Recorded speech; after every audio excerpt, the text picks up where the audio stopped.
ಮಹಾಮಳೆಯ effect ಸತತ ಎರಡನೆಯ ದಿನವೂ ಆಲಮಟ್ಟಿಗೆ 11 ಟಿಎಂಸಿ ನೀರು ಬಿಡುಗಡೆ ಆಗಿದೆ. ಇನ್ನು ನಿನ್ನೆ ಆಲಮಟ್ಟಿಯಲ್ಲಿ 33.43 ಟಿಎಂಸಿ ನೀರು, ಇಂದು 44.70 ಟಿಎಂಸಿ ನೀರು ಸಂಗ್ರಹ ಆಗಿದೆ. ಸತತವಾಗಿ ಮಳೆ ಸುರಿತಾ ಇದೆ. ಆಲಮಟ್ಟಿ ಡ್ಯಾಂಗೆ 11 ಟಿಎಂಸಿ ನೀರು ಸಂಗ್ರಹ. ನಿನ್ನೆ ಆಲಮಟ್ಟಿಯಲ್ಲಿ 33.43 ಟಿಎಂಸಿ ನೀರು, ಇನ್ನು ಇಂದು 44.70 ಟಿಎಂಸಿ ನೀರು. ಮಹಾರಾಷ್ಟ್ರದಲ್ಲಿ ರಣಮಳೆ ಕಾರಣ ಕೃಷ್ಣಾ ನದಿಯಲ್ಲಿ ಅಪಾರ ನೀರಿನ ಹರಿವು ಹೆಚ್ಚಾಗಿದೆ. ಆಲಮಟ್ಟಿ ಜಲಾಶಯದ ಒಳಹರಿವು 1,31,940 ಕ್ಯೂಸೆಕ್ಗೆ ಹೆಚ್ಚಳ ಆಗಿದೆ. ಇನ್ನು 2 ದಿನಗಳ ಕಾಲ ಆಲಮಟ್ಟಿ ಜಲಾಶಯಕ್ಕೆ ಭರ್ಜರಿ ಒಳಹರಿವು. ಆದರೆ ಇನ್ನೂ ಅಪಾಯ ಮಟ್ಟ ಮೀರಿಲ್ಲ ಕೃಷ್ಣಾ ನದಿಯ ಹರಿವು. 2 ರಿಂದ 3 ಲಕ್ಷ ಕ್ಯೂಸೆಕ್ ಒಳಹರಿವು ಇದ್ರೆ ಅದು ಅಪಾಯದ ಮಟ್ಟ. ಇತ್ತ ಕಾವೇರಿ ಕೊಳದ ಜಲಾಶಯಗಳಲ್ಲೂ ಕೂಡ ಒಳಹರಿವು ಹೆಚ್ಚಳ ಆಗಿದೆ.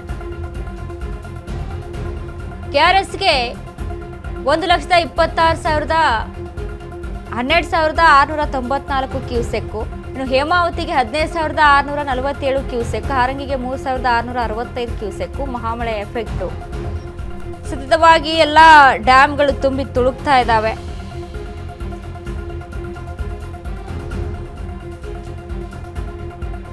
ಆಲಮಟ್ಟಿ ಜಲಾಶಯದ ಒಳಹರಿವು 1,31,940 ಕ್ಯೂಸೆಕ್ಗೆ ಹೆಚ್ಚಳ ಆಗಿದೆ. ನೋಡಿ, 1 ಲಕ್ಷ ದಾಟಿದೆ. ದಾಖಲೆ ಪ್ರಮಾಣ ಮೀರಿದೆ ಅಂತ ಹೇಳಲಾಗ್ತಾ ಇತ್ತು ನೆನ್ನೆನೇ ಇದನ್ನ. ಅಂದರೆ 1 ಲಕ್ಷ ಕ್ಯೂಸೆಕ್ ಒಳಹರಿವು ಅಂತ ಅಂದರೆ ಹೆಚ್ಚಳ ಅಂತ ಅಂದಾಗ ಸಾಮಾನ್ಯನ ಅದು. ಇನ್ನು ನಿನ್ನೆ ಆಲಮಟ್ಟಿಯಲ್ಲಿ 33.43 ಟಿಎಂಸಿ ನೀರಿತ್ತು, ಇಂದು 44.70 ಟಿಎಂಸಿ ನೀರು ಸಂಗ್ರಹ ಆಗಿದೆ. ದಿನಗಳ ಕಳೆದಂತೆ ನೀರಿನ ಸಂಗ್ರಹ ಮಟ್ಟ ಕೂಡ ಹೆಚ್ಚುತ್ತಾ ಇದೆ ಇಲ್ಲಿ. ಸೊ ಹಾಗಾಗಿ ಒಂದು ಕಡೆ ಜನಗಳಿಗೂ ಕೂಡ ತುಂಬಿಬಿಟ್ರೆ, ಹೆಚ್ಚಾಗ್ಬಿಟ್ರೆ ಎಲ್ಲಿ ಪ್ರವಾಹದ ಭೀತಿ ಕೂಡ ಒಂದು ಕಡೆ ಎದುರಾಗ್ತಾ ಇದೆ. ಈಗ ಒಂದಿಷ್ಟು ಮುನ್ನೆಚ್ಚರಿಕೆ ಕ್ರಮಗಳನ್ನು ಕೊಟ್ಟಿದ್ದಾರೆ. ಯಾರು ಕೂಡ ಮೀನುಗಾರಿಕೆ ಆಗುವಂಥದ್ದು ಅಥವಾ ಜಾಸ್ತಿ ನದಿಗಳ ಹತ್ರ ಹೋಗುವಂಥದ್ದು ಇದೆಲ್ಲವರು ಕೂಡ ಮಾಡಬಾರ್ದು ಅಂತ. ಇನ್ನು ಕೆಆರ್ಎಸ್ಗೆ ನೋಡಿ, ಇತ್ತ ಕಾವೇರಿ ಕೊಳದ ಜಲಾಶಯಗಳಲ್ಲೂ ಕೂಡ ಒಳಹರಿವು ಹೆಚ್ಚಾಗಿರುವಂಥದ್ದು. ಕೆಆರ್ಎಸ್ಗೆ 12,694 ಕ್ಯೂಸೆಕ್ ನೀರು, ಇನ್ನು ಕಬಿನಿಗೆ 14,575 ಕ್ಯೂಸೆಕ್ ಒಳಹರಿವು ಹೆಚ್ಚಳ ಆಗಿದೆ. ಹೇಮಾವತಿಗೂ ಸಹಿತ 15,647 ಕ್ಯೂಸೆಕ್, ಇನ್ನು ಹಾರಂಗಿಗೆ 3,665 ಕ್ಯೂಸೆಕ್ ಒಳಹರಿವು ಹೆಚ್ಚಳವಾಗಿರುವಂಥದ್ದು. ಪೂರ್ತಿಯಾಗಿ ಡೆಡ್ ಸ್ಟೋರೇಜ್ಗೆ ಹೋಗಿ ತಲುಪಿಬಿಟ್ಟಿದ್ವು ನದಿಗಳೆಲ್ಲ. ಒಂದು ವಾರದಲ್ಲಿ ಏನು ಈ ಮಳೆ ಆಗ್ತಾ ಇದೆಯಲ್ಲ, 1 ವಾರ ಸಾಕಾಯ್ತು ನೋಡಿ ಇಡೀ ನದಿಗಳು ಮತ್ತೆ ತುಂಬೋದಕ್ಕೆ. ಡೆಡ್ ಸ್ಟೋರೇಜ್ಗೆ ತಲುಪ್ತಾ ಇತ್ತು ನದಿಗಳೆಲ್ಲ. ಮುಂದಿನ ದಿನಗಳಲ್ಲಿ ಏನಪ್ಪ ಈ ರೀತಿಯಾಗಿ ಈಗಲೇ ನೀರಿಲ್ಲ, ಮಳೆಗಾಲ ಈಗಲೇ ನೀರಿಲ್ಲ, ಈಗಲೇ ನದಿಗಳೆಲ್ಲ ಖಾಲಿ ಆಗ್ತಾ ಇದ್ದಾವೆ, ಡ್ಯಾಮ್ಗಳೆಲ್ಲ ಖಾಲಿ ಆಗ್ತಾ ಇದ್ದಾವೆ, ಮುಂದೆ ಇನ್ನೇನು ಮಾಡೋದು ಅಂತ ಚಿಂತೆಯಲ್ಲಿತ್ತು. ಬಟ್ 1 ವಾರ ಸುರಿದಂಥ ಮಳೆಗೆ ಆಲ್ಮೋಸ್ಟ್ ಕರ್ನಾಟಕದ ಎಲ್ಲ ಜಲಾಶಯಗಳು ಭರ್ತಿ ಆಗ್ತಾ ಇದ್ದಾವೆ. ಹೇಮಾವತಿಗೆ 15,647 ಕ್ಯೂಸೆಕ್ ನೀರು, ಹಾರಂಗಿಗೆ ಕೂಡ.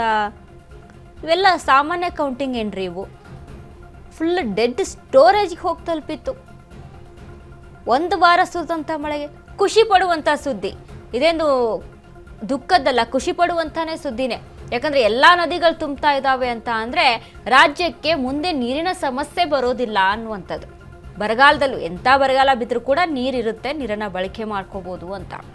ಬಟ್ ಸದ್ಯಕ್ಕೆ ಏನಾದರೂ ಅಕ್ಕಪಕ್ಕದಲ್ಲಿ ಕೃಷಿ ಜಮೀನುಗಳಿದ್ದರೆ ಅಥವಾ ಪಕ್ಕಪಕ್ಕದ ಹಳ್ಳಿಗಳಲ್ಲಿ ಪ್ರವಾಹ ಆಗಿಬಿಡುತ್ತೇನೋ, ತುಂಬಿಬಿಡುತ್ತೇನೋ, ಬೆಳೆ ಎಲ್ಲ ಕೊಚ್ಕೊಂಡು ಹೋಗ್ಬಿಡುತ್ತೇನೋ, ಈ ರೀತಿಯಾಗಿ ಭಯ ರೈತರಿಗೆ ಕೂಡ.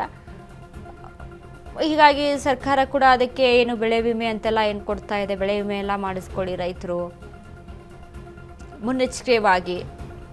ಪ್ರಕೃತಿ ವಿಕೋಪದಿಂದ ಯಾವಾಗ ಏನಾಗುತ್ತೋ ಹೇಳೋಕ್ಕೆ ಆಗಲ್ಲ.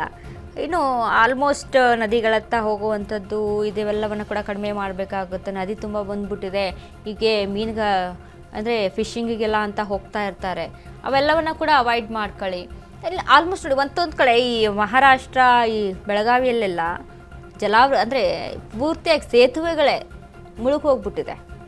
ಜನಗಳ ಓಡಾಟಕ್ಕೂ ಕೂಡ ಸಂಪರ್ಕ ಇಲ್ಲದಂತಾಗಿದೆ. ಆ ರೀತಿಯಾದಂಥ ಸಿಚುವೇಶನ್ ಮತ್ತೊಂದು ಕಡೆ. ಒಂದೊಂದು ಕಡೆ ಒಂದೊಂದಾದಂಥ ಸಮಸ್ಯೆಗಳು ಆಗ್ತಾ ಇದ್ದಾವೆ ಮಳೆಯಿಂದ. ಬಟ್ ಅಷ್ಟೇ ಖುಷಿನೂ ಕೂಡ. ಜಲಾಶಯಗಳೆಲ್ಲ ತುಂಬ್ತಾ ಇದ್ದಾವೆ, ಡ್ಯಾಮ್ಗಳೆಲ್ಲ ತುಂಬ್ತಾ ಇದ್ದಾವೆ, KRS ಕೂಡ ಅಲ್ಲಿ ಭರ್ತಿ ಆಗ್ತಾ ಇದೆ ಅಂತ ಅಂದರೆ ಖುಷಿ ಪಡುವಂಥ ಸುದ್ದಿ.